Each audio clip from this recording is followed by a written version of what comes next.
નમસ્કાર મિત્રો, 2:06 થઈ છે ને આટલી રાતે વિડીયો બનાવવાનું એક જ કારણ છે. આમ તો હું અમુક મેટ્રોમાં પડતો નથી, પણ 2 દિવસથી એક ન્યૂઝ આવી રહ્યા છે કે રાપર તાલુકાના સેલારી ગામે 1000 રૂપિયાની લાંચ લેતા ત્યાંના તલાટી કમ મંત્રી એસીબીના હાથે રંગે હાથે ઝડપાયા છે. આમ તો સરકારના તમામ વિભાગોમાં ભ્રષ્ટાચાર થતો રહે છે અને જેટલો મોટો અધિકારી હોય એ મોટી રકમની ઉઘરાણી કરતો હોય છે. તલાટી જેવા એક નાના કર્મચારી નાનકડીક રિશ્વત લેતા ઝડપાયા એ કોઈ મોટી વાત નથી ને બધા તલાટીઓ કરતા જ હોય છે. આવું ભાગ્યે જ કોઈ ન લેતા હોય એવા હોય, પણ આ રાબેતા મુજબ જેમાં જે કાયદેસરની કાર્યવાહી થવી જોતી હતી એ થઈ ગઈ. ન્યૂઝ પણ આવ્યા, આપણે બધા લોકોએ જોયું, પણ એને કાઉન્ટર કરવા માટેના સમાચારો હું સાંભળી રહ્યો છું.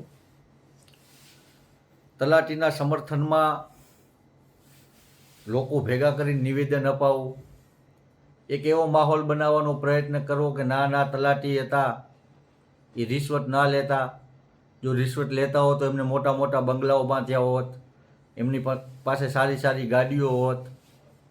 હું અહીંયા એવું કહેવા નથી માંગતો કે બીજા અધિકારીઓ રિશ્વત નથી લેતા. મેં પહેલાં પણ કહ્યું કે જેટલો મોટો અધિકારી એટલી મોટી રિશ્વત લેતો હોય, અને મારે તો તમામ કચેરીઓનો અનુભવ છે, હું બધે જતો જોઉં છું. આ જે કાર્યવાહી થઈ એમાં આ પ્રમાણેનું કાઉન્ટર કરવામાં આવી રહ્યું છે. હાલે ભારતીય જનતા પાર્ટીની સરકાર છે.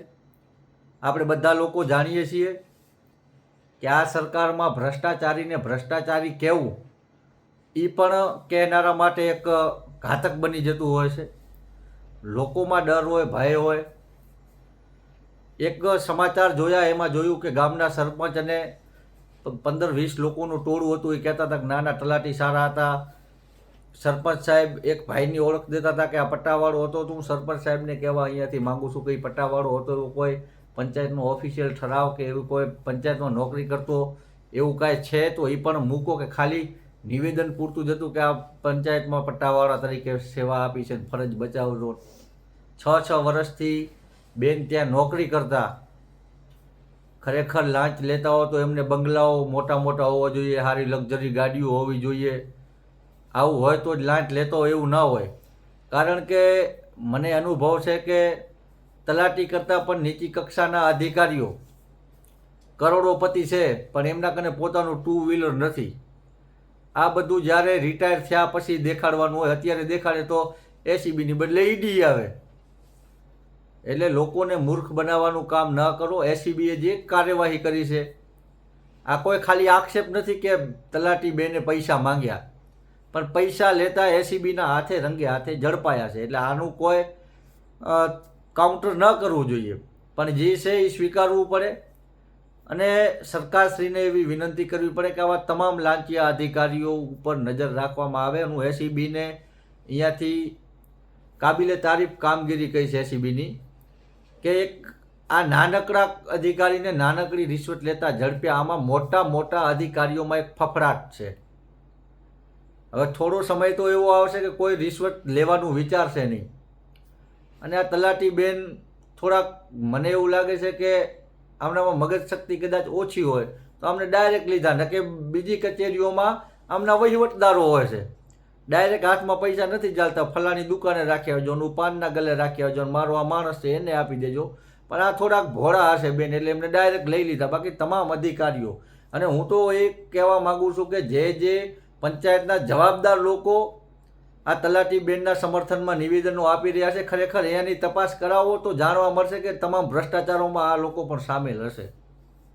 હું આ દાવા સાથે અહીંયાથી કહી રહ્યો છું, કારણ કે કોઈ ભ્રષ્ટાચાર કર્યો છે એ ભ્રષ્ટાચાર જ છે. અને એસીબીની આવો સપાટો વારે ઘડીએ વાગડ વિસ્તારમાં બોલે એ પણ જરૂરી છે. કારણ કે નાનામાં નાના માણસને નાનામાં નાનું કામ કઢાવવા માટે પણ નાની મોટી લાંચો આપવી પડે છે, ત્યારે કામ થાય છે. જાણી જોઈને કચેરીઓમાં એક નાનકડા કામ માટે 2-5 ધક્કા ખવડાવવામાં આવે છે, જેથી લોકો પરેશાન થઈને કહે કે સાહેબ કેટલા રૂપિયા જોશે તો આ મારું જલ્દી પતાવો. કોકની 200 રૂપિયાની ઓકાત હોય 200 રૂપિયા લેશે, 500ની ઓકાત હોય 500 લેશે, 50,000 લાખની ઓકાત હોય એ આટલા લેશે. પણ તમામ કચેરીઓમાં પૈસા વગર સામાન્ય માણસના કામ થતા નથી. જે પણ ભાઈએ રિશ્વત આપવાના બદલે એસીબીને જાણ કરી છે એને પણ અહીંયાથી હું ધન્યવાદને પાત્ર ગણું છું. અને ખરેખર પોલીસ તંત્રે અને બીજા વિભાગોએ આ ભાઈની સુરક્ષા પૂરી પાડવી જોઈએ. કારણ કે જો એક લાંચિયા અધિકારી વિરુદ્ધ જો આવી પંચાયતો ભેગી થતી હોય, આવા લોકો ભેગા થતા હોય, તો ખરેખર જે ભાઈએ આ લાંચ ના આપીને એને એસીબીની કાર્યવાહી કરવામાં જે ભાઈએ હિંમત બતાડી છે એના ઉપર પૂરેપૂરો ખતરો છે. જેથી જે લોકો નિવેદનો આપી રહ્યા છે સમર્થકોમાં, પહેલાં તો એની તપાસ થવામાં આવે કે અગાઉ આ તલાટીના વહીવટ આ લોકો પાસે હતા કે કેમ. હું આ ઘટનાની જાણ મને જ્યારે થઈ, હું એક સામાજિક કામ અર્થે પોલીસ સ્ટેશનમાં હતો, પણ સાંજના લગભગ 6 વાગ્યાના અરસામાં હું સેલારી ગ્રામ પંચાયતે રૂબરૂ ગયો. ત્યાં એસીબીની કાર્યવાહી હજી ચાલુ જ હતી. હું ગયો ત્યાં મને એક બીજી વાતે જાણીને નવાઈ થઈ. હમણાં આપણા ભારતીય જનતા પાર્ટીના નવનિયુક્ત તાલુકા પંચાયતના પ્રમુખ એકદમ સરળ અને સારા સ્વભાવના વ્યક્તિત્વ છે, એમને પણ મળ્યો, એ પણ ત્યાં હાજર હતા. એટલે વાત ઉપર વાત આવી તો એમને એક વાત કરી કે ખરેખર રાપર તાલુકામાં 27થી 28 તલાટીઓ છે, એમાં 3 તલાટીઓ સારી કામગીરી કરે છે. એમાં 3માં એક આ બેન હતા. આ બધા લોકોને આ વાત સાંભળીને એમ થતું હશે કે બેન ખરેખર નિષ્ઠાવાન હશે, પણ આ વાત સાંભળીને મને એમ થયું કે આ રિશ્વત લીધાવાળા બેન જો સારું કામગીરી કરવામાં હતા તો બાકીના 25-26 આ પ્રમાણે કેવા હશે. આમની પણ તપાસ થવી જોઈએ. આમના ડિપાર્ટમેન્ટના ઉપલા અધિકારીને હું અહીંયાથી વિનંતી કરું છું કે જો આ લાંચિયા અધિકારી સૌથી સારી કામગીરી કરતા હતા તો આ પ્રમાણે બાકીના કેવું કરતા હશે. આમના કનેથી કામ કઢાવવા માટે લોકોએ કેવી હદ સુધી લાંચો આપવી પડતી હશે કે આમના ગારા ચાવવા પડતા હશે. એટલે જે લાંચિયા અધિકારીઓ છે એના સમર્થનમાં ક્યારે નિવેદન ના આપવાનું હોય કે ના તો એનું ક્યારે પક્ષ લેવાનો હોય. અને આ જે પણ કાર્યવાહી થઈ છે, હું એવું માનું છું કે આ બેન પણ એક રાજકીય શિકાર જ બન્યા હશે. કોઈકનું રાજકારણની ઓછે રહેવાના કારણે જ આ થયું હશે. કારણ કે નાના કર્મચારીઓ મોસ્ટ ઓફ આવી રીતના જ હલવાતો હોય છે. આ કોઈ મોટી વાત નથી. પણ આને બાદ કરતાં પણ આખા તાલુકામાં મોટા અધિકારીઓ, તમામ ડિપાર્ટમેન્ટોના અધિકારીઓ કહું છું, લાંચ વગર કોઈ કામ થતું નથી. આ તો નાનકડી 1000 રૂપિયાની લાંચ હતી, પણ લાંચ 1 રૂપિયાની એ લાંચ છે. જો 6 વર્ષથી બેન સર્વિસમાં છે અને આજે ગામમાં એમની સમર્થનમાં બોલવાવાળા 25-50 લોકો જડી જતા હોય તો એ પણ માનવું જોઈએ કે 6 વર્ષથી એક જ જગ્યાએ બેન સર્વિસ કરે છે.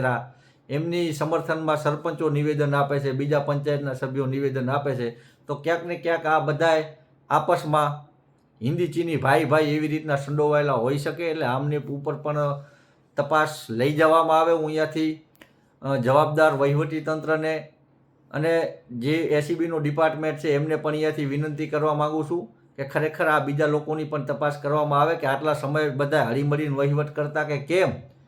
કારણ કે જે કાર્યવાહી થઈ છે એ એસીબી દ્વારા કાર્યવાહી કરવામાં આવી છે, ટ્રેપ ગોઠવીને કાર્યવાહી કરવામાં આવી છે. આ એક અભણ અને અસમજુ માણસને ખબર પડતી હોય કે ભાઈ આ જે પણ કાર્યવાહી થઈ છે પુરાવા પાક્કા મજબૂત આધારોના લીધે થઈ છે.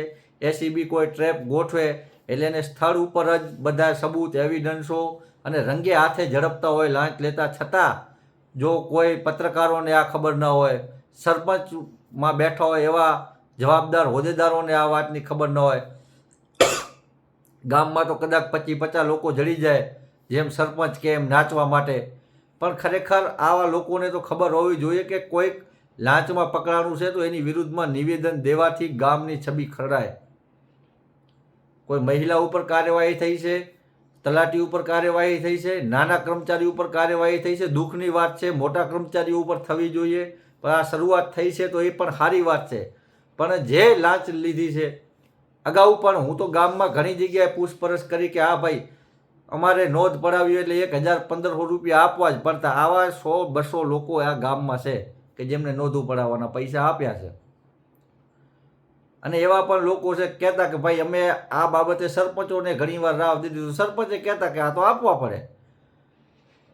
આવું પણ મેં આ ગામમાંથી સાંભળ્યું છે. મારે આ બાબતે કોઈ નિવેદન દેવું નહોતું, પણ ક્યાંક ભ્રષ્ટાચાર થાય છે છતાં એના ઉપર ધૂળ નાખવાનું કામ કરવામાં આવે છે. એટલે મારાથી રહેવાયું નહીં ને 2 વાગે તમારી સમક્ષ વિડીયો મારફતે મારે બોલવું પડે છે. અને જ્યાં જ્યાં ખોટું થતું હશે ત્યાં બોલવા માટે હું કટિબદ્ધ છું, હું તૈયાર છું. અને આવા ભવિષ્યમાં પણ આખા રાપર તાલુકામાં કોઈ પણ ક્યાંય પણ લાંચ લે તો એને લાંચ આપવી નહીં. કોઈ અધિકારીને તરત એસીબીને જાણ કરવી, એના ઉપલા અધિકારીને જાણ કરવી. કારણ કે સરકારી કોઈ કામમાં કોઈ ફી લેવામાં આવતી હોય તો એની તમને રિસિપ્ટ આપવામાં આવે છે.